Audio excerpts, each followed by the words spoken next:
आज हम लोग कक्षा 9 के अंतर्गत व्याकरण में जो कुछ नई चीज़ें दी गई हैं, हालांकि आप इसको बहुत पहले पढ़ चुके हैं, उसके बारे में हम लोग चर्चा करेंगे। तो इस बार कक्षा 9 के व्याकरण में शब्द विचार से प्रश्न पूछे जाएंगे और शब्द विचार में भी कई चीज़ें होती हैं। तो उनमें से श्रुति समभिन्नार्थक, पर्यायवाची और विलोम, ये 3 शब्द आपसे पूछे जाएंगे। पर्यायवाची और विलोम तो आप, हमको लग रहा है कि कक्षा 2 या कक्षा 3 से पढ़ते चले आ रहे हैं, जबकि श्रुति समभिन्नार्थक कक्षा 4 या फिर कक्षा 6 से आपने पढ़ना शुरू किया होगा।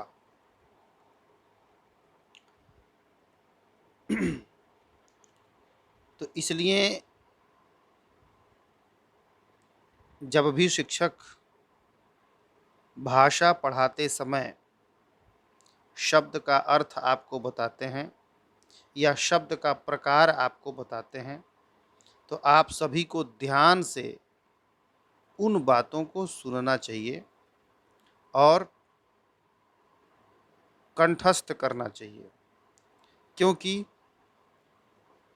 जिस व्यक्ति की शब्द संपदा जितनी समृद्ध होगी, वह व्यक्ति उतना ही आदरणीय होगा। शब्द संपदा से मतलब आप समझते हैं, संपदा का मतलब होता है संपत्ति, यानी शब्द को वह अपनी संपत्ति बना ले। वह कैसे बना सकता है? तो शब्दकोशों के अध्ययन के द्वारा, विद्वानों के साथ रहकर, शिक्षकों से सीखकर व अन्यान्य पुस्तकों का अध्ययन करके जितने भी कठिन शब्द होते हैं उनका अर्थ आप सभी को याद करना चाहिए, उनको लिख लेना चाहिए और अर्थ को समझते हुए वाक्य में प्रयोग भी करना चाहिए। इससे व्यक्ति की जो भाषा होती है ना, वह सुंदर होती है, स्पष्ट होती है। और जिस व्यक्ति की भाषा सुंदर नहीं होती है, वह व्यक्ति समाज में आदर नहीं पाता है। आप समाज में कभी शुद्ध हिंदी बोल करके देखिए। जब आप विशुद्ध हिंदी का प्रयोग करते हैं ना, तो उस समय लोग आपकी बात को सुनेंगे और किसी की हिम्मत नहीं होगी कि वह उसमें व्यवधान पैदा करे। लेकिन जैसे ही आप अशुद्ध भाषा का प्रयोग करते हैं,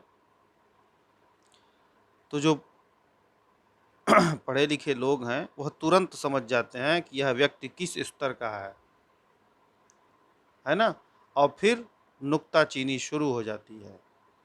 इसलिए बच्चों, शुद्ध भाषा बोलने के लिए शब्द संपदा समृद्ध होना आवश्यक है। तो अपनी शब्द संपदा को समृद्ध बनाने के लिए आज हम लोग अपने व्याकरण में जो पाठ्यक्रम दिया गया है शब्द विचार का, उस पाठ्यक्रम के अंतर्गत जो पहला है वह है श्रुति सम भिन्नार्थक या श्रुति सम या समुच्चरित भिन्नार्थक। इसको अंग्रेजी में होमोनिम्स वर्ड्स भी कहते हैं, है ना। आप अंग्रेजी में पढ़े होंगे। तो आइए इसको समझने का प्रयास करते हैं। ऐसे शब्द जो पढ़ने और सुनने में लगभग एक से लगते हैं। जब आप पढ़ते हैं ना या सुनते हैं किसी से, तो जैसे लगता है कि यह शब्द एक ही प्रकार का है। होमोफोनिक भी आप उसको कहते हैं। परंतु जब हम उन शब्दों के अर्थ पर दृष्टिपात करते हैं, यानी अर्थ जानने का प्रयास करते हैं, तो वे शब्द अर्थ की दृष्टि से भिन्न होते हैं। तो ऐसे शब्दों को श्रुति सम भिन्नार्थक शब्द कहते हैं। आइए इसको परिभाषा के रूप में समझते हैं। ऐसे शब्द जो पढ़ने और सुनने में लगभग एक से लगते हैं परंतु अर्थ की दृष्टि से भिन्न होते हैं, श्रुति सम भिन्नार्थक शब्द कहलाते हैं। अब दूसरे शब्दों में देखें, कुछ शब्द ऐसे होते हैं जिनमें स्वर, मात्रा अथवा व्यंजन में थोड़ा सा अंतर होता है। वे बोल चाल में लगभग एक जैसे लगते हैं परंतु उनके अर्थ में भिन्नता होती है। ऐसे शब्द श्रुति सम भिन्नार्थक शब्द कहलाते हैं। जैसे घन और धन दोनों के उच्चारण में कोई खास अंतर महसूस नहीं होता परंतु अर्थ में भिन्नता है। घन का मतलब है बादल, धन का मतलब है संपत्ति।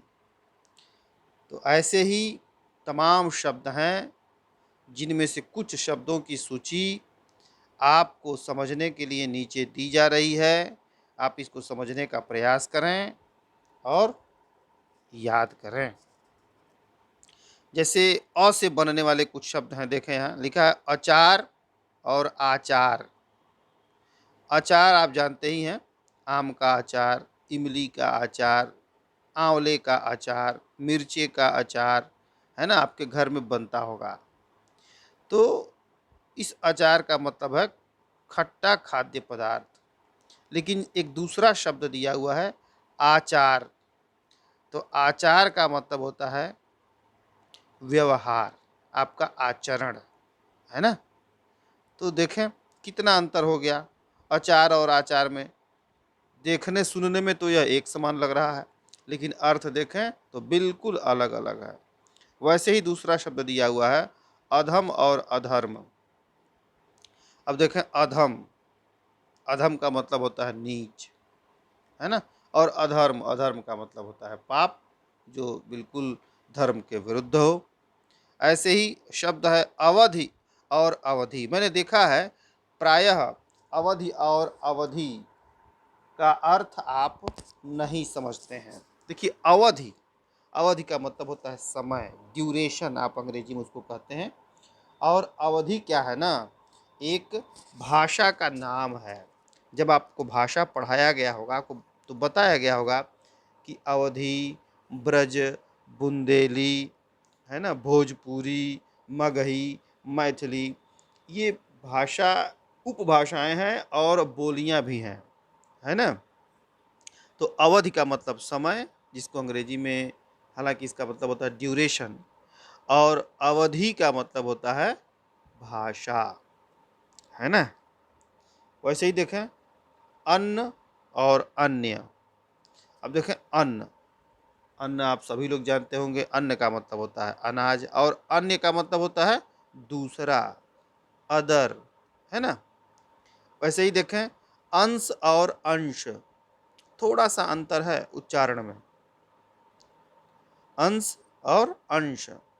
अब जहाँ दंत स है अंश, उसका मतलब होता है कंधा, और अंश, अंश का मतलब होता है हिस्सा या भाग, है ना। वैसे ही एक शब्द है अविराम और अभिराम। अविराम, अविराम मतलब लगातार, बिना रुके हुए, बिना विराम के, तो उसको अविराम कहते हैं। और अभिराम, अभिराम का मतलब होता है सुंदर, है ना। अभिराम दृश्य, सुंदर दृश्य, यह दृश्य कितना अभिराम है, यानी कितना सुंदर है। वैसे ही है अध्ययन, अध्यापन। अध्ययन का मतलब होता है पढ़ना और अध्यापन का मतलब होता है पढ़ाना। तो देखिए दोनों में कितना अंतर है। अभिसार, अभिसार, अभिसार का मतलब होता है प्रेमी से छिपकर मिलना, ठीक ना। और अभिसार का मतलब होता है आक्रमण। तो देखिए कितना अंतर आ गया है।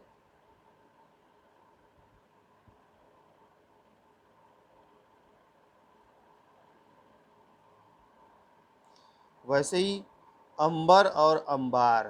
देखिए अंबर का मतलब होता है वस्त्र और आकाश, जबकि अंबार का मतलब होता है ढेर। वैसे ही अगम, आगम। अगम का मतलब होता है दुर्गम, जहाँ जाना कठिन हो, है ना। अगम, जहाँ गमन करने में मुश्किल आती हो, यानी जाने में कठिनाई आती हो, ऐसे जगह को अगम कहा जाता है या दुर्गम।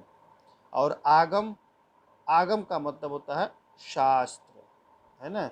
जो हमारे धर्म शास्त्र हैं उनको हम आगम कहते हैं, है ना। उपनिषद, पुराण, वेद। अन्यान्य और अन्याय। अब देखिए अन्यान्य, अन्यान्य मतलब होता है दूसरे, और अन्याय का मतलब होता है न्याय के विरुद्ध। अरि और अरि, अरि का मतलब होता है शत्रु, और अरि क्या है, संबोधन है। अरि सुन रही हो, तो इसके लिए अरि का प्रयोग हम करते हैं। वैसे ही है अवसान और आसान। देखिए अवसान का मतलब होता है समाप्ति, अवसान का समय, समाप्ति का समय, है ना। और आसान का मतलब होता है सरल, इजी। आयात और आयात, देखिए यहाँ आयात यानी बाहर से मंगाना, लाना। और आयात लंबा, विस्तृत, विशाल। आदि और आदि, आदि का मतलब होता है प्रारंभ, और आदि का मतलब होता है आदत। अंगना, अंगना और अंगना। तो जो अंगना है यानी उसके ऊपर जो अनुनासिक लगा हुआ है उसका मतलब होता है आंगन, लेकिन अंगना जिसके ऊपर अनुस्वार लगा हुआ है इसका मतलब होता है स्त्री। अवलंब और अविलंब, अवलंब का मतलब होता है सहारा, अविलंब का मतलब होता है शीघ्र। अंत और अंत्य, अंत का मतलब होता है समाप्ति, और अंत्य का मतलब होता है नीच। अंबुज और अंबुधि, अंबुज का मतलब होता है कमल, और अंबुधि का मतलब होता है समुद्र या सागर। अनिल और अनल, अनिल का मतलब होता है हवा, और अनल का मतलब होता है आग। तो ऐसे ही ये तमाम शब्द दिए हुए हैं। इन शब्दों का आप अध्ययन करेंगे, अपने पुस्तकों में भी देखेंगे। इस तरीके के जो श्रुति संभिन्नार्थक शब्द हैं इनको आप अपनी कॉपी में लिखेंगे, अच्छे से पढ़ेंगे, याद करेंगे, तो इस पर जो मिलने वाला अंक है वह कहीं व्यर्थ नहीं जाएगा, वह आपको अवश्य मिलेगा।